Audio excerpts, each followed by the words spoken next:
Hello and a very warm welcome. Polling in Bihar has begun, and the question in minds, not just in this crucial battleground state which loves its politics like very few states do, but also across the country, is who is likely to win on the 14th of November, and what are the critical issues that are playing themselves out on the ground here.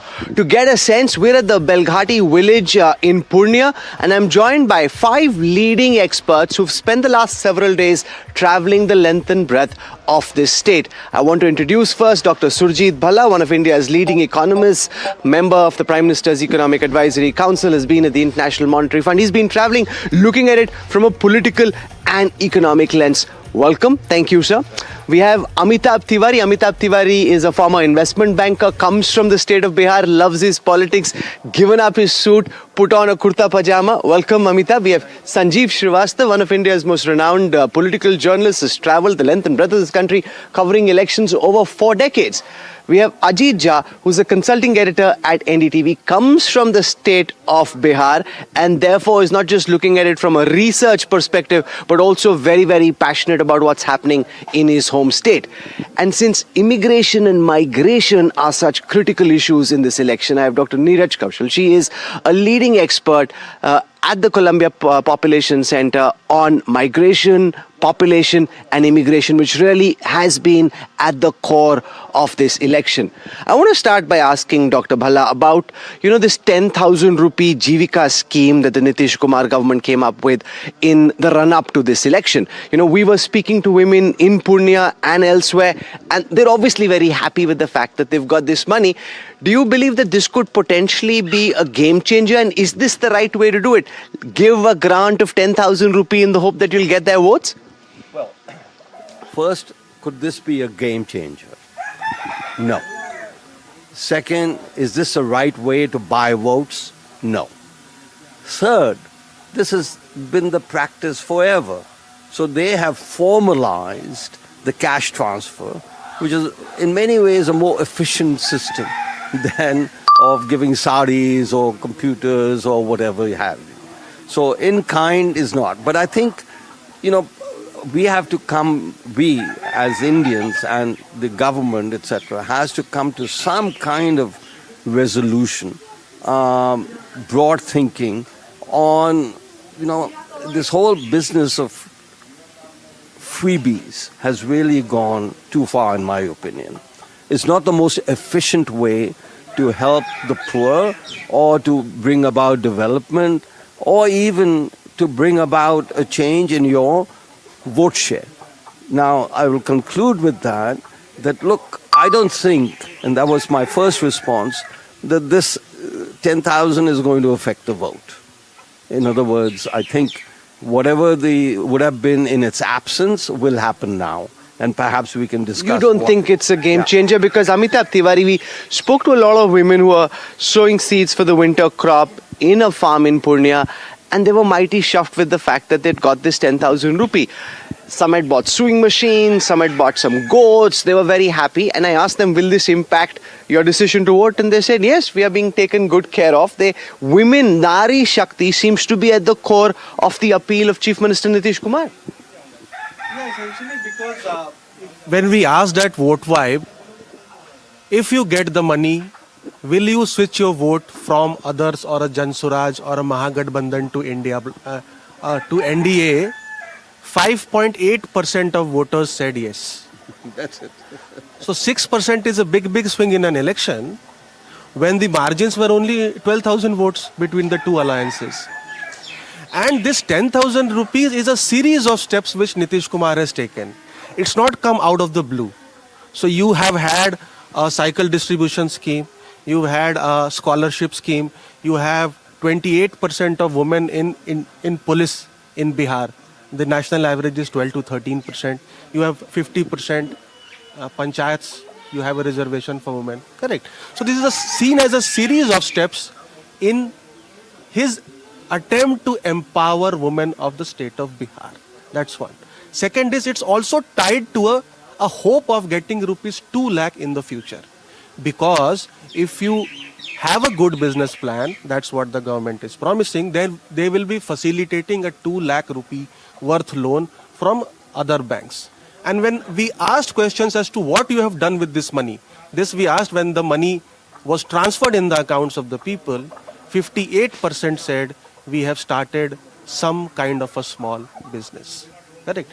So, and to be fair to Nitish Kumar, he has not fallen in the trap of a Maharashtra or a MP or a Delhi or a Karnataka kind of model wherein you have to give a cash dole every month. No, but Ajija, the state simply can't afford a monthly cash dole. Even here, the math suggests that the amount of payment that will be required for a monthly cash dole, Delhi announced it, they haven't implemented it. The state of Bihar, impoverished as it is, simply can't afford it.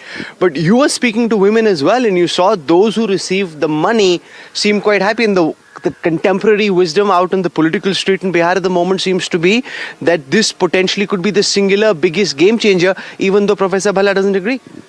You know, I think as far as women are concerned, I have never seen such a big gender gap anywhere, wherever I have covered elections, in favor of the incumbent, and that also after 20 years, right? And most of the women I spoke to, and these women were basically from Dalit, extremely backward castes in different parts of Bihar. Most of them came out with a word, Nitish ji to hame swablambi bana diye. So the whole idea is that economically they have become independent, and most of these money was given in form of loan to start small businesses, chudi ka, to badi ka, so whatever small little businesses, and with 1% interest. And I heard that various assessments that they always return the money back to the banks where they take the money from. And the rate of it's a very good sort of return policy, and it has worked wonders. Whether it is as Amitabh was pointing out, the young women vote, the school goers, the cycle scheme that was started, if you remember, in his first term, and those girls have now grown into young women, and most of them, all of them seem completely. They find Nitish ji adorable and Prime Minister Modi, which is very interesting. So it's a jugalbandi between the two. After 20 years, one would imagine that there'd be a certain level of anti-incumbency amongst voters, especially around the incumbent. But amongst women in particular, despite his ill health, Nitish Kumar seems to tower above everybody else. Is it also to do just with the fact that women in particular are concerned that if the RJD comes back to power, then there could be a return of Jungle Raj? It's actually very interesting. In any other country, I mean, we saw elections in the United States where Biden was in ill health and he lost the election. Yes, and I was very surprised to see that here, Nitish ji's poor health, everybody is saying you can't leave an older person just because their health is poor. I have some things to say about this 10,000 rupees plan. I think from my perspective, if you look at the long-term view of things, it's so impressive to see that they've been given a very large sum, which is much more than, which is like 4 times the amount that was given in Maharashtra for a poorer state. No, but that was monthly. This is a one-time grant. This is a one-time, but when the women we spoke to, they are saying they have got 10,000. They're not saying they got 8,000 or 5,000 or 4,000. Whoever here and we come across some women who haven't received it partly because they're not eligible or they don't have the paperwork. But whoever has received, so for them in the past, whenever the government gave, like Rajiv Gandhi said that only 15 paisa came. Here, the entire 100% has been transferred. Now, I think it will have, if anything, will have an impact from talking to people. This is something that seems to be a game changer. But is it a good scheme? Will it create entrepreneurs? Research very clearly shows that microfinance, when given to people, it increases the rate of entrepreneurship, businesship, from 5 to 7%. That's a tiny increase. For us to believe that everybody around us is an entrepreneur is kind of a big stretch. On the other hand, these women, it's not a loan. It's very clearly they're saying that it's a seed grant, which means it's a grant. So you take the money, do whatever you feel like with it, and those of you who are entrepreneurial can actually submit a plan, and then the bank will consider it. And I haven't heard anybody except for one person saying that she will actually prepare a plan. Everybody is thinking of how to use it. So it's an efficient transfer of funds, very efficient transfer It's also of very funds. templatized. But it's a bad scheme. It also means that what do we expect from the democracy in future? Would the future elections also involve such larger sums? And nobody, absolutely nobody, not even the opposition, is talking about what is the fiscal impact of it. No, far from. Tejashwi Sanjeev Srivastava is promising 30,000 rupees, that you got 10,000 from Nitish Kumar, I'll give you 30,000 rupees. And Dr. Kaushal makes an important point. This then becomes a templatized SOP. All state elections, all governments just need to do this if this is your route back to power. Absolutely, Rahul. So it's a very strange situation we are now seeing. So from Haryana, so it started with MP, then Karnataka bids, then Maharashtra was the last example, and now this.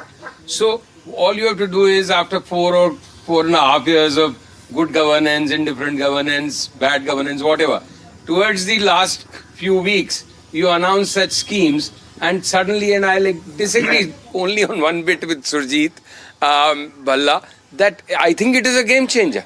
A lot of people, a lot of women, see, women, like Amitabh was saying, since the days of cycle distribution, good education, comparatively good law and order, then prohibition, they have veered towards Nitish over the years. But getting money is the first time for them in this amount, and it has made a change. The only interesting factor is, like Priyanka said, Priyanka Gandhi in one of our public meetings, paise le lo, vote hame de dena. So, will the traditional RJD India bloc vote of the women, which is minorities and Yadav women, I suspect they will still take the money and vote where they want to. But for many, this is 10,000 rupees in the hand versus 30,000 in the bush. No, nobody is believing Tejashwi's job offers or 30,000. I think somewhere they are reconciled that he's just playing competitive populism. So he has to come across as one up on them. But his credibility on these promises right now, I don't think there are many takers on the ground. Let's come to the second very critical issue, which is to do with the incumbent's health. And we saw how in the United States, the health of President Joe Biden became a knockout blow for him. Surjit Bhalla, here, as Dr. Kaushal touched upon, it seems to be a source of sympathy. He's by and large been okay, nuksan to nahi pahunchaya. It's not his health, his mental capacity, physical ability should really be, at least on the outside, a bigger issue than it is. It's causing a positive sympathy rather than becoming a big negative. See, if you interpret the fact that I think the NDA is going to score a significant victory in this election. By significant, I mean 2/3 of the seats. Now, we are trying to look at causes, and that's why I said that, the 10,000 isn't even a game changer at all, because they would have got those votes anyway. So what does it mean to say anyway? Elections are basically to look at the alternatives.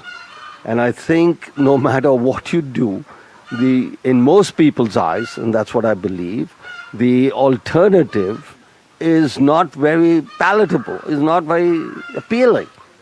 Nitish has got, now coming back to directly, has got a record of actually working, and you mentioned the bicycle scheme, so on and so forth. And, he's considered Uncle Nitish, and he's a good person. Now, the comparison Biden is not really very appropriate, because he was quite, in the case of Nitish, he's staying out of the public eye, making a speech, and he reads a speech, and you know that the decisions are a joint decision between Nitish and the BJP. So, and I think the BJP will end up getting more seats than Nitish. So that's just to prove, from my point of view, empirically, that it is neither the scheme of 10,000 rupees or Nitish's health is really at issue here. What is at issue here is what's the alternative? So And I think the Can I just make alternative. one statement? Yeah, Sanjay. If Biden had a BJP apparatus backing him, it wouldn't have been an issue in US also. See and the opposition here is also equally ineffective in making this an issue because they are not sure whether it will be counterproductive, it will boomerang on them.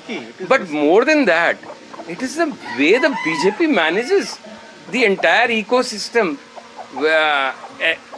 I'll take this as my turn and complete this bit. See, so we were there at a Nitish rally at Triveni Ganj a couple of days back. I was pretty impressed the way he spoke, made people raise their hands and everything. But it was all so monitored. Once he got down on the stage, we shouted his name, one of my fellow travelers who knew him very well. He looked, there was a faint glint of recognition also, but he didn't stop. So this kind of management, no taking of phone calls, no speaking to anybody, even the manifesto release 30 seconds, open, come, shut the gates and go back. So nothing. So who could have done that in US? So, and again, the Republicans just sounded here, both Congress, RJD, everybody is a little tentative. कि भाई संस्कारों के खिलाफ नहीं जाए. It's a very uniquely Indian construct, Amitabh Tiwari. The fact that you've got somebody who's clearly not all there. Yeah, it is true he's doing 4 or 5 sabhas. He reads out from a script. But this is not the Nitish Kumar that all of us know from 20 years ago. And yet his health is not attacked because there's a concern, which seems to be true, that this may actually generate sympathy. The Indian culture of not disrespecting someone who's now unwell and actually saying, एक बार और इतने साल किया एक मौका देके देखते हैं. Amitabh. Yeah, see, essentially, he's been here for 20 years and he's done good work, significant good work. Correct? When people compare Lalu's era with Nitish Kumar's era, even No, but good work is relative. Good work is relative to where Bihar began from as a base. Correct. When you compare Bihar at the moment with other states, it has the lowest per capita income even at this moment. Correct. Yeah. That's always been there. So people make two comparisons. One, what other states have become and what Bihar was 20 years back. So when they compare with other states, of course, there is still a lot to be done. When they compare with Bihar of 2005, a lot has been achieved. See, again, what we are discussing is that he is now a senior citizen, comparatively. Correct. Also, the number of youth population is high, but the number of youth voting population is lower because 0 to 18 cannot vote.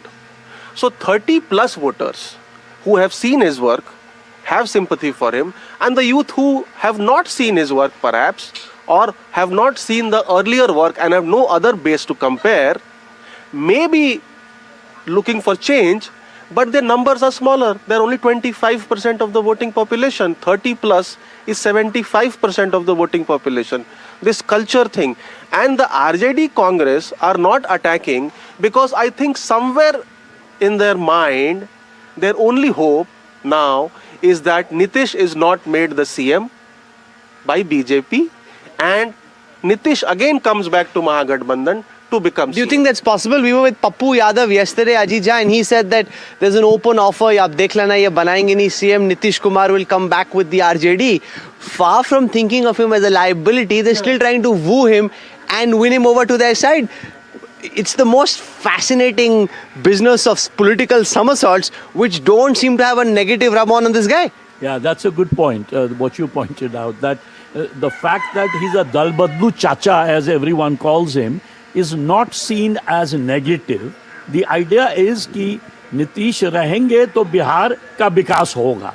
That is associated with him, number one. Number two, the fact that we did not mention, when Nitish came, the first thing that he did, just like Yogi Adityanath in UP, the crime rate just fell down. So for women, that thing, that security, कि 6 बजे के बाद जब अंधेरा होता है, तो I can go out and nothing happens to me.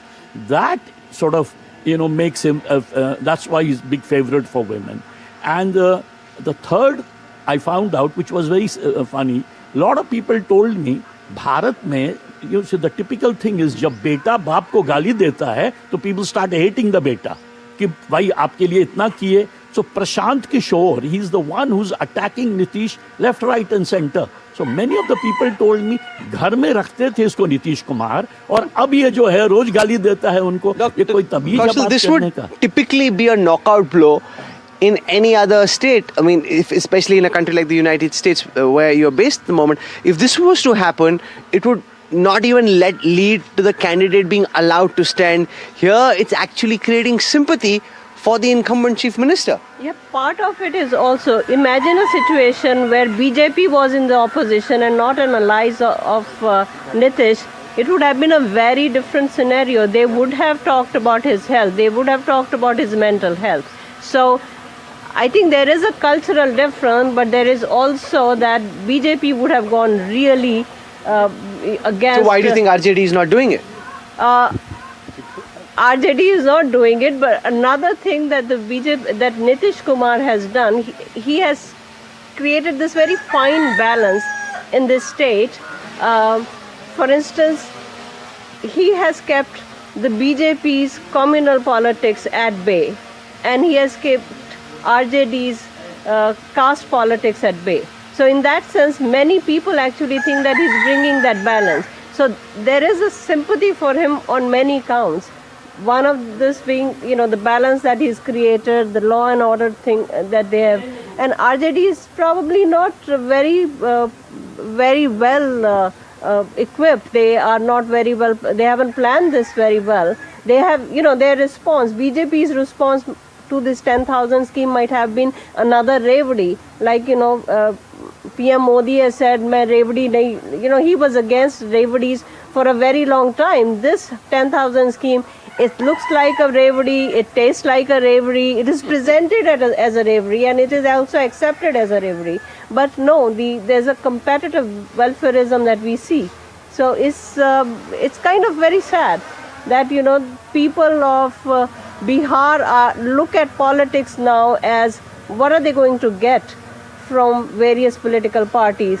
Earlier, Nitish had started this conversation which was about, he'll create roads and bring electricity and education. But now seems to be the focus in terms of what are you going to get personally. Let's spend a moment on why the opposition hasn't made a bigger fight for it. For a long time, it seemed in the 2020 election that there was anti-incumbents. You could feel it on the surface. This is COVID, migrants coming back, Ajija. This time, A, on the surface, the anti-incumbency seems lesser. And B, the Mahagathbandhan battle never really came together. Very few joint appearances. Rahul Gandhi staying out of it after his Vote Adhikar Yatra for a long time during the holiday season. Tejashwi campaigning, but he's a one-man show. For some reason, they simply haven't been able to bring the opposition campaign together and take it to a climax at the right time. Yeah, absolutely. The jugalbandi that you have between Prime Minister Modi and Nitish Kumar, you see that completely missing in the Mahagathbandhan. During the voter Adhikar rally, all of us were surprised, and there was a buzz all around that not only Tejashwi and Rahul Gandhi, but also Dipankar Bhattacharya, Mukesh Sahni were going around. But after that, Rahul Gandhi totally absent from the campaign. He only came back recently, number one. And number two, the fight between the two sides. The friendly fights are still going on in 12 constituencies, when last time they had lost with only 12,700 votes. So if you have 12 seats, straight away you give the 12 seats to the NDA, number one. Number two, not even once have they campaigned together after the Vote Adhikar rally, seriously. Whereas, if you remember Amit Shah's, he took a meeting with the BJP leaders. He pointed out, इस बार हम BJP के लिए campaign नहीं कर रहे हैं, हम campaign कर रहे हैं NDA के लिए. That, I think, in a coalition sends a very positive signal, which these people have not. No, but look at how Prashant Kishor has made a fight for it. Now, no matter what he gets, Amitabh Tiwari at the end of it, that's a different matter. His is a new party.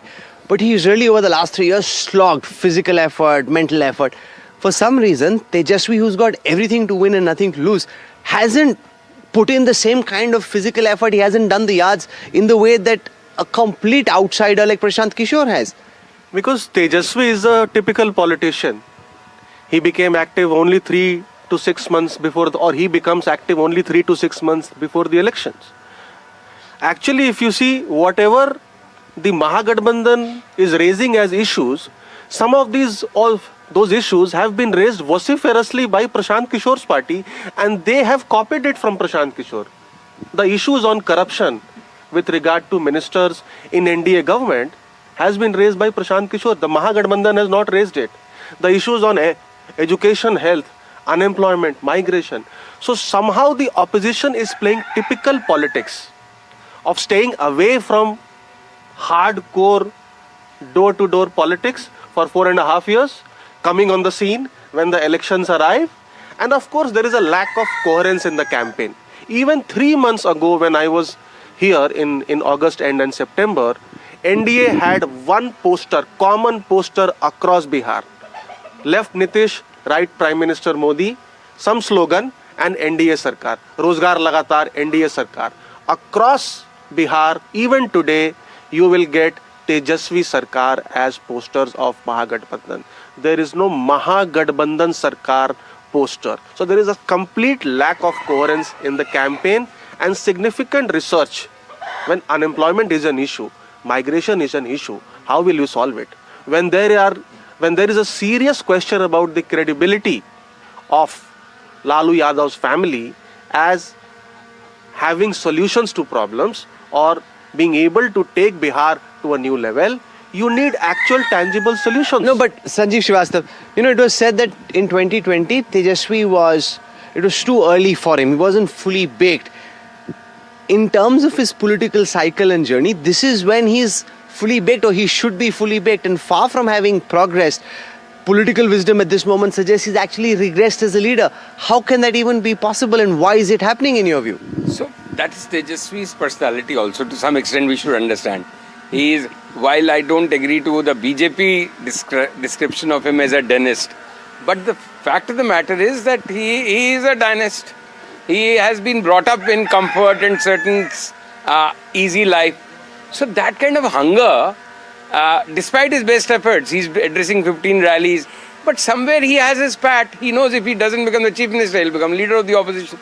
So he'll be one pole of the power always in Bihar, at least in near future and now. So, and also you have to sympathize with him. While on the one side you have a galaxy of from Mr. Modi to Amit Shah to Nitish Kumar to Lallan Singh to Samrat Chaudhary to Kushwaha and Chirag Paswan. Here it's virtually except for Mukesh Sahni. I don't buy that. Look at Hemant Soren in Jharkhand. A one-man army gave a mighty machine a run for its money. Akhilesh, a one-man army virtually. But still, the face of the campaign here, whether we like it or not, has willingly become Tejashwi with no support from Rahul. Even Rahul's support wouldn't have mattered much. It's nice to criticize for the lack of it. But in the end, it is the simple, if you take a paper, just jot down all the caste, do the maths, numbers, we know the outcome. So one is just the caste and the numbers. Neeraj Kaushal, the other fact is that it's an uneven contest. I was, on a flight when I was coming in. C.R. Patil and his people were on the flight, and he's very senior union minister. He's been given one particular area, a few constituencies. He's camping there just to make them win. The Delhi CM is here. They're all coming in. It's a mighty machine, arguably the strongest election machine ever assembled in this country, up against a ragtag coalition that can't seem to come together. I think that's the real problem. Again and again we see that the India coalition, while they have a lot of groups, they are never able to come together, and they're not able to actually put their entire machinery behind one person, support behind one person. Caste politics no doubt dominates the state, but I think economics and progress matters. That's what we've seen since 2005. Somehow or the other, the voters in this state have been able to keep the extreme forces out. And my hope is that these, although I don't like the 10,000 rupees that is given, instead of which I think will be taking away money from other schemes. One thing about universal scheme, which in a way it is that it goes beyond caste politics.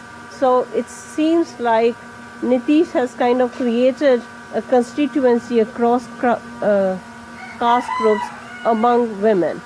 And so that seems to me the only redeeming factor in these elections. And Surjit Bhalla wants to make a point. Now, I want to come back to this dynastic politics, which I think is an important X factor, if you will, whatever you want to call it, in behind the scenes. So, who not only is he a dynast, his partner is the biggest dynast. And I think we will underestimate what's happening in India if we don't recognize that days of dynastic politics are over. People don't like it. So when you have, in the Mahagathbandhan, the two leading dynasts in the country, people rebel and revolt. So therefore, that is why, forget this 10,000. I really think it's a red herring. It's really, So aapke liye 10,000 rupees is pocket change, but for the poor people, it seems to really make a material difference. This was so I'll answer the following way. All the time there is, including on this trip, the caste system in Bihar leading this, that. And I keep asking, look, every politician knows that caste is important. So what they do, they will field the person of the caste over there, and they will appeal to caste. So everybody's doing it. So therefore it means nothing. People are not voting on the basis of caste. If that was so simple, then you would have the results a very different way. And you're forgetting that the in-between, the non-caste people are much more. In the olden days, maybe it was important. But 2025, with drones flying around, and you think, and people know about this, don't underestimate, there's no longer an uneducated younger population. Okay? So they all know what's going on. So and therefore, I would disagree. Harping on With caste, all I think respect is... to Surjit, on three things. See, just like Nitish's health is an issue amongst chattering classes and political pundits, on the ground I have not seen one voter during last 1 week talking about Nitish's health. Similarly, I have not met one voter talking about, I described Tejashwi as a dynast in terms of his personality traits and why he's not giving it maybe his 100%. But not one voter we have met, not just in this trip, but in most of our trips who talk about dynasts, whether it's Akhilesh or Tejashwi or Rahul or whoever. But the chattering classes, and there may be some resentment, it doesn't come to surface. So, and the caste system is like, again, Surjit feels very strongly on this, but I think the caste system in reference to Bihar is really cast in stone. It is the final moment of reckoning, just when they enter the polling booth. I think suddenly उनको अपना गोत्र की सारी cast और सारी गणित याद आ जाएगी. I'm just hoping the younger lot doesn't. I completely disagree with that. Please, you know better, obviously, about let's take Bihar. Nitish That's Kumar. my perception. Let's take Nitish Kumar, right? He comes from the Kurmi caste, whose vote percentage is 2.49%, and he's been chief minister for 20 years. Jai Prakash Narayan, who created the biggest revolution in Bihar, came from the Caste community, whose vote percentage is less than 2%. People like Madhu Leme and George Fernandes used to win and beat Bhumiyars in Muzaffarpur and areas like that. So I think this caste factor is made too much of. This election, Rahul, is basically around two different They were axes. supported by powerful castes. All these examples. No, but JP I'm never saying won this an election. Let me just make a point. This election is around two different axes. The generational axis, the older voters versus the younger voters, and the gender axis, the male versus the female. And this whole election, I feel, why the NDA has a little advantage is that the gender axis sort of neutralizes the anti-incumbency created by the generational axis. See, essentially, on 105 seats out of 243, the same caste community has been winning the last three elections. 105. On 113 more seats, the same caste community has won 2 of the last 3 elections. So on 218 out of 243 seats, एक ही cast का वर्चस्व है. Irrespective of party. तो cast का एक role है, क्योंकि एक ही कास्ट 218 सीटों पे दोनों तरफ से कैंडिडेट होते हैं। 218 सीटों पे डोमिनेट करता है irrespective of party. Okay, I want to now segue towards the issue of migration. A lot of people, young people working in other parts of the country, have come back at this moment to Bihar because of the Chhat Puja. Many are staying back. Tejashwi and Prashant Kishor hope that these are people who have seen what's happening elsewhere. They will go back to their families and explain that things in Bihar are not the way they are elsewhere, and therefore vote beyond caste lines. Is the opposition being too optimistic that outsiders will go back to their villages and play a role in mobilizing public opinion? I think they will mobilize public opinion, but they are optimistic in the sense that it will be in favor of them. I think they're going to be more in favor of BJP because they think that the contrast some of the states that they're coming from or the national narrative of India doing so well. So they attribute a lot of them to the BJP, and therefore they would influence in support of the How BJP. do you suggest the polity should try and deal with the issue of migration? I mean, there is a lack of employment opportunities, scarcity of industries, which is why these young people travel outside. How should the government, whichever one gets sworn in, be dealing with this? This is the best thing that has happened to this state, migration of workers, for several reasons. It's the best thing or the worst thing? I think it's the best thing. Why? Because one, remittances, which is you earn double the money outside of the state and send remittances. So what we don't see in the GDP and other figures is the remittances that come that improves the level of living. But much beyond that is that you have exposure to another culture, another place, another level of development. How do you copy the systems? Bihar does not have to reinvent the wheel. They can actually copy other states, what has worked in other places, the value of education. So there's a lot of research that shows that migrant workers actually is not just the remittances, but how they change attitudes. They change attitudes towards politics, they change attitudes toward healthcare, education, political awareness. So the range of things that they do. Governments, will have to probably worry about why are so many migrants going, but for the people of Bihar, this is really the best thing that is happening, that they are bringing a lot of energy from outside. Amitabh Tiwari, is there any hope of migrants acting as a youth bulge on polling day?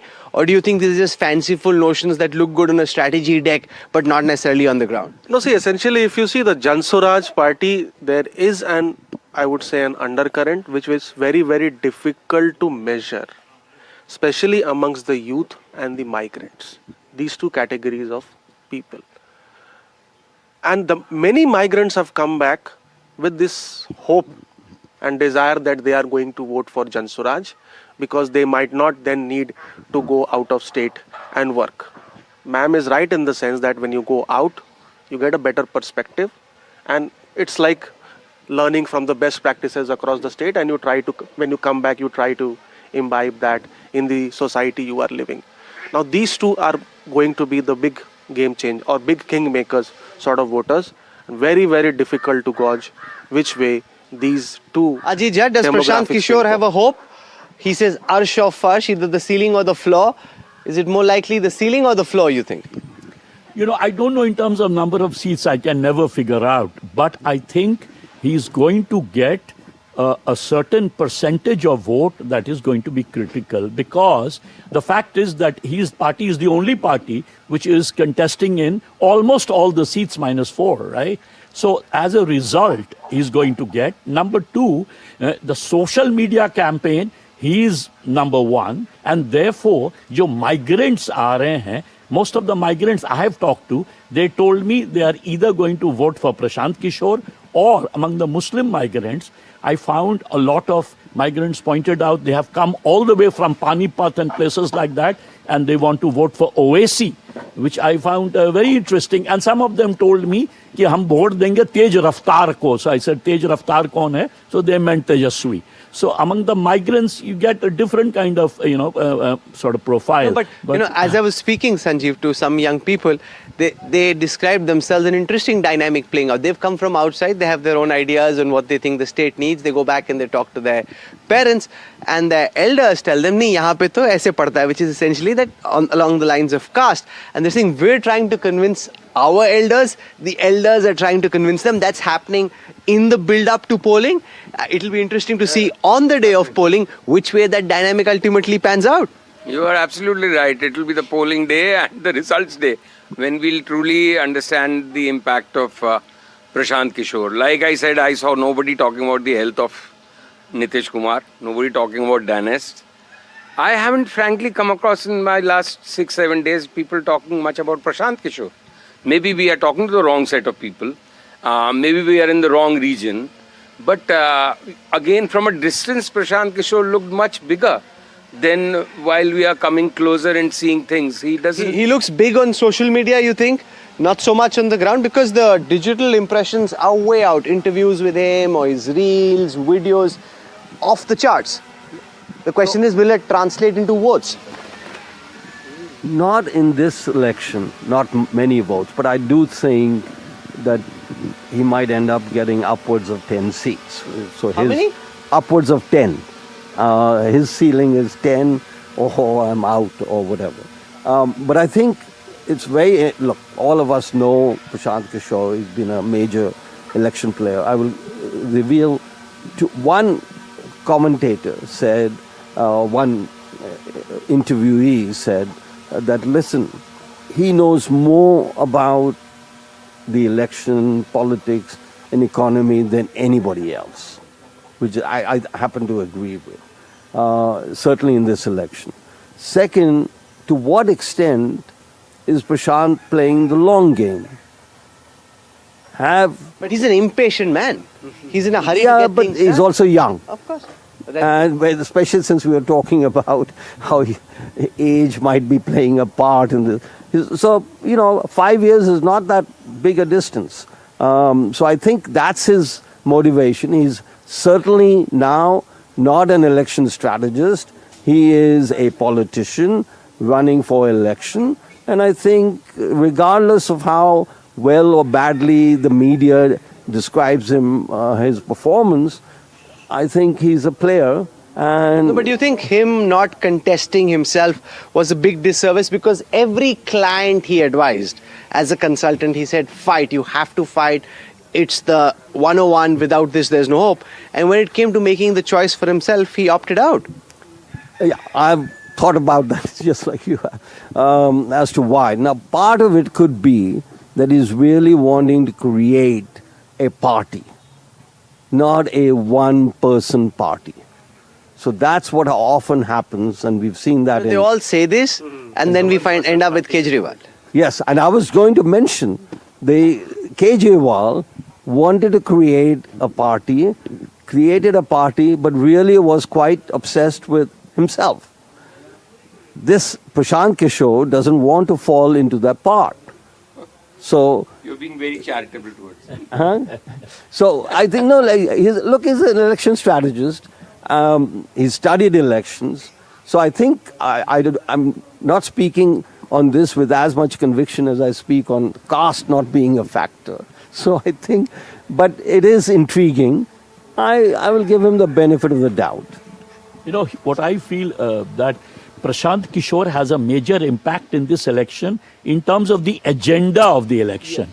He's the one who created the jobs, the migration, the corruption, decline in education and decline in health. These 5 issues he's hammered for the last several months. Tejashwi has picked it up, and now you find even the NDA is picking it up and finding out ways. For example, in their manifesto, they have 1 crore, right? Let's say for in terms of government jobs. Then they talk about No, making, 1 crore is employment. Yeah, so Government jobs, plus, because unemployment is an agenda, therefore they are saying they'll create 1 crore employment. So in terms of agenda, he had a big impact. But I'm very intrigued by the fact, sorry. Yeah, no, go ahead. By the fact that the Jan Swaraj party does not have a manifesto of its own. But how many jobs it's going to create? How it is going to create? first of all, is not contested. He could have contested from any seat. You're a strategist also. Why do you think he didn't contest? He is caught between his image of a politician and a strategist. He wants to get something out of this election, either as a politician or as a strategist. So arsh pe ya farsh pe, 0 to 125, correct? Nitish will not be CM, JDU will not get 25 seats. So he hopes that one of his Punts comes out to be true. Comes out to And be then true he says, because "I he's told you seriously so." caught between these two images. Okay. And he wants to keep both the images alive. We've had a very high quality discussion. Lots of interesting insights also gleaned through travel, which is always better and more robust than just sitting and typing away on a keypad by looking at Excel sheets. I thank all of you for having taken out the time and joining us on NDTV Battleground. Really appreciate you joining us in this rustic village setting. It's very green. The fact that it's so green, and in those makhana farms, people jumping in, pulling out the makhanas, you actually get a sense of how there's very little else happening. I mean, there is no industry. The only, while of course you can build it out as a Contrast it with the AQI of Delhi. हाँ यही better है sir, यही रह जाते, मंजी पे सो जाते. So much better than going back to polluted Delhi. Thank you so much for joining us. Really appreciate your time. I hope you enjoyed this broadcast. Lots of sharp insights. We'll slip into a break. We'll come back on the other side. Stay with us for our continuing coverage of NDTV Election Battleground.